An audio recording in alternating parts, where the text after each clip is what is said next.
Salut les gars, j'espère que vous allez bien depuis la vidéo du 86 Too Fast. Comme tu l'as vu précédemment, on a tiré le Athena au banc. Donc, putain, je suis surpris mon gars. Le truc stock, empilé par la personne, visiblement propre. Bon, j'ai pas pris de taux, j'ai rien pris encore. Hein. Mais le machin sort déjà 15 chevaux quoi. 15 chevaux et un de couple. Carbut 24. Cylindre Athena 70, le nouveau, le FL. Allumage MVTDD. Grosse pipe Big Valve, la toute grosse. Le pot qui va avec Athena. Moi, vraiment surpris. Parce que je m'attendais à un truc qui fasse 12-13 chevaux. Elle a tout de suite plus de 15 chevaux, franchement propre. Alors, le but ici, dans ce moteur, il m'a dit, moi, je veux que ça braise à mort, mais il faut que ça reste quand même fiable. Alors, comme d'hab, hein, les gens, ils veulent tous que ça braise à crever, mais ils veulent surtout pas que ça casse. Surtout sur un booster, c'est quelque chose qui ça chauffe énormément. C'est le truc, il faut pas le comprimer, il faut pas mettre un squish serré. Enfin voilà, il faut vraiment tout. Moi je dis un booster, faut pas dépasser 13 de taux, 13-14 max. Mais il faut absolument, si tu fais ça, avoir une carbe parfaite. Parce que ça, crois-moi mon ami que ça casse bien. Surtout avec des trucs comme ça. Donc bougeon de 6, toi c'est une vis de 6 en bas et tout, toi c'est un peu... c'est un très bon cylindre, mais c'est pas refroidi par eau, donc ça c'est des trucs qui chauffent à 80, voire 90 degrés, comment dire, en été. Hein. Donc t'imagines bien que le truc il faut quand même le refroidir la panse. Bon allez c'est parti, on va prendre déjà toutes les valeurs. Je les connais déjà, hein, je pense, ça fait déjà 2 que je monte, les deux ils avaient les mêmes valeurs, donc voilà, allez, go. Donc je vais te présenter le cylindre. Hein. Bon, il y a eu quand même pas mal de travail là-dessus et je vais t'expliquer un petit truc qui m'est arrivé. Ça tombe que sur moi les machins là. Toi, j'étais en train de... J'aime bien aller sous l'eau pour voir le balayage d'origine, comment il est. Et puis du coup, je vais sous l'eau et puis je fous ma main comme ça, tu vois. Alors je regarde le balayage et je vois l'eau qui passe dedans. Là, je me dis putain, mais j'ai la main trempée, j'ai le pouce trempé, c'est pas normal. Ouais, bah oui.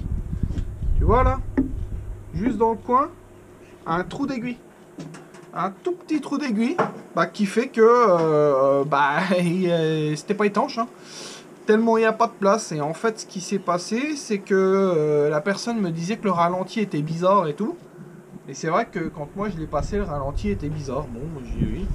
Maintenant, voilà, c'est confirmé. Il y avait un trou dans le transfert. Donc, vraiment un tout petit trou d'aiguille.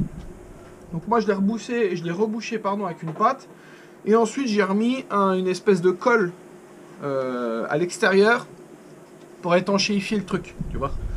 Donc là normalement il n'y a aucun problème, ça c'est des choses que j'ai déjà fait dans le passé, ça va bien, ça bouge pas. Donc voilà, alors tu vois j'ai fait des gros boosters. Donc j'ai fait des gros boosters, ici j'ai pas trop convergé parce que tu t'imagines bien, une fois que j'ai vu qu'il n'y avait pas de place, j'ai pas été très loin. Et surtout, j'ai redescendu le cylindre parce que d'origine il y a 196,5 à l'échappement et 125 sur les côtés. Pour moi c'est beaucoup trop haut pour un booster. Un booster, il faut vraiment baisser les diacres parce que tu vois bien, ça n'a déjà pas énormément de puissance. Alors si tu commences à aller chercher la puissance au-delà du régime de fonctionnement, c'est pas bon ça. En plus ça prend pas de régime les boosters. Là sur un truc comme ça je pense qu'on va rien, on va être à 12 008 peut-être, je sais pas, 13 000. C'est déjà beaucoup pour un booster. Donc voilà, je l'ai redescendu, là je me suis retrouvé à 192,5 et j'ai remonté les côtés à 130. Donc là je suis bien au point mort bas, nickel. Et voilà, ici j'ai refait un petit peu le passage propre, tu vois. Parce qu'ici il y avait une bosse, mais du coup je l'ai bien redirigé. Et puis après j'ai aligné le conduit d'échappement à la bride. Donc juste à la sortie, hein, vraiment pour que ce soit propre. Papa, et puis c'est tout. Ah, et le petit bébé. De quoi? J'ai changé les chaussures. Oui, c'est bien. Et puis voilà, bon maintenant je remonte et je vais monter ça avec 0,8 de squish. Eux ils disent 0,6, c'est pareil, hein, ça me paraît quand même bien bas. Donc je vais mettre 0,8 de squish et puis on va le caler à 13 de taux max. Donc là je vais le poser, puis après je vais faire ma culasse. Donc voilà, ça c'est un piston plein, hein, donc on parle pas de bande de squish, de machin. Je vais voir pourquoi pas peut-être ouvrir un petit peu la bande de squish par rapport au piston plat pour évacuer un peu plus les calories, histoire que ça chauffe un peu moins. Ça je l'ai déjà fait pareil, dans le passé, sur les boosters, ça fonctionne relativement bien. Allez, bon bah, je me fais la queue, puis je te tiens au jus des valeurs. Bon allez, c'est parti les gars, là nous voilà au banc avec l'Athena du coup. Donc là tu vois, ça c'était la courbe donc on a tiré tout au début de la courbe. Donc ça c'est le moteur réglé tel qu'il est arrivé à la maison. Déjà 15 chevaux 4, c'est donc tout stock, hein, carbure 24, allumage DD, machin. Tout stock, ça a monté tel que la personne me l'a envoyé. Puis là du coup on va faire le premier tir ensemble du moteur une fois préparé quoi. Donc déjà 15 chevaux 4 c'est déjà super. Donc c'est parti, on y va.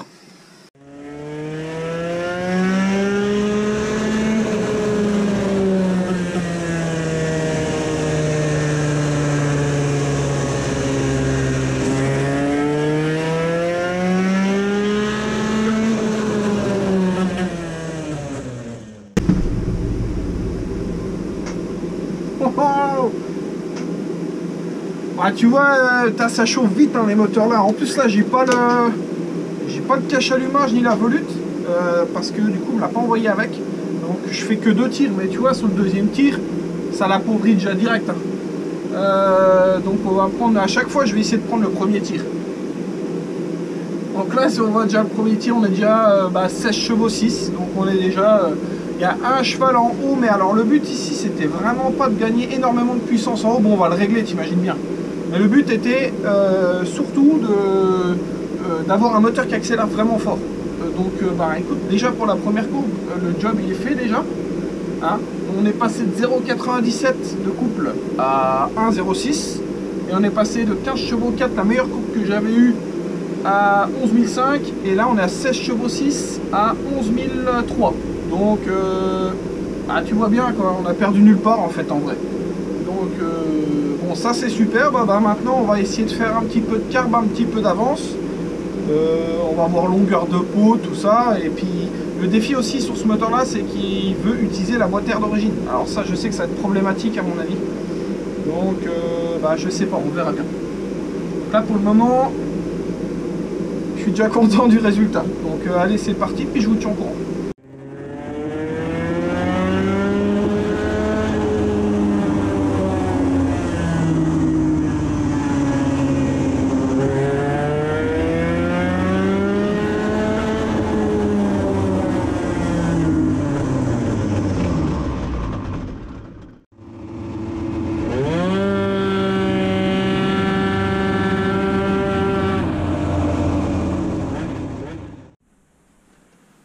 Bon voilà les gars, hein. Petite conclusion qui va vraiment bien. Alors tu vois, courbe rose, Athena stock réglé. Hein. Donc je vais quand même te le mettre en régime moteur. Athena stock réglé, 15 chevaux 4 à 11 005 et 0,97 de couple à 11 300. Courbe bleue, cylindre préparé. Alors ici c'est hyper drôle parce que on croirait qu'il y a des valves sur le cylindre, c'est trop marrant. Les motocross qui ont des valves, ça fait souvent ça. Enfin bref. Voilà, on arrive à 15 chevaux 4, donc on a 2 chevaux de plus en haut. Par contre, on a la puissance plus tôt, 400 tours plus tôt, on a plus de couple, 1,114. Et on a le couple plus tôt aussi. Alors, si je décoche la puissance, je vais te montrer le couple. C'est juste un truc de fou. C'est un monstre, le cylindre là. Franchement, là, les mecs qui ont bossé chez Athena, ils ont pas dormi, comme on dit. Donc, en remettant la puissance, alors tu vas me dire, oui, 2 chevaux en haut, c'est pas énorme. Par contre, tu vois quoi. Là, si on prend, par exemple, allez, on va se mettre à 11 000. Si on prend à 11 000, on avait 14 chevaux 5, et maintenant à 11 000, on a 17 chevaux 2, quoi. Là, c'est pas la même, tu vois. Donc, il plante un petit peu plus tôt, mais ceci dit, on s'en fout. Hein. Tu vois, le moteur, il a une plage vraiment pas mal. Hein. On a...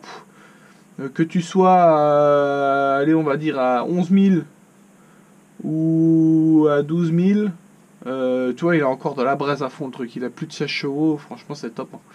Donc moi je suis super content du résultat. Alors j'aurais aimé avoir une transmission un petit peu plus longue pour le caler si tu veux, parce que le pot avait pas le temps de chauffer. C'est pour ça qu'en Varia on se retrouve avec un petit peu plus de puissance, tu vois. En Varia par contre on est arrivé en Varia à un truc qui fait 19 chevaux 2 à 10 000 avec un 45 de couple en Varia. C'est juste énorme, hein. Franchement.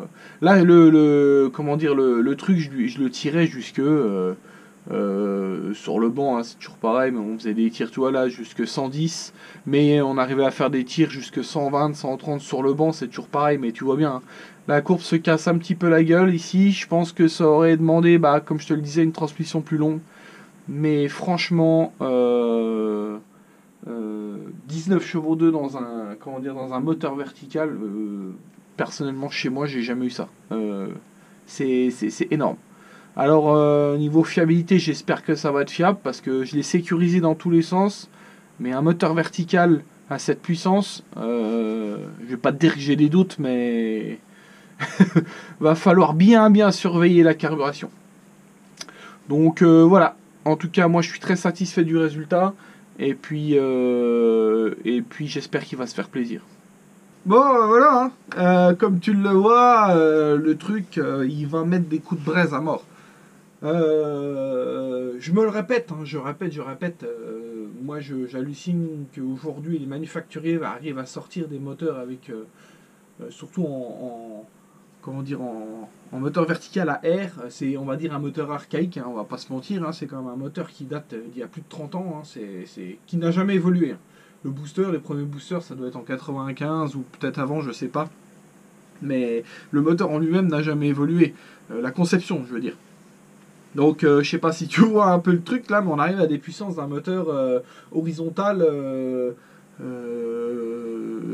qui est déjà bon marché. Donc, bon, effectivement, c'est pas des moteurs qui vont allonger autant, etc. etc.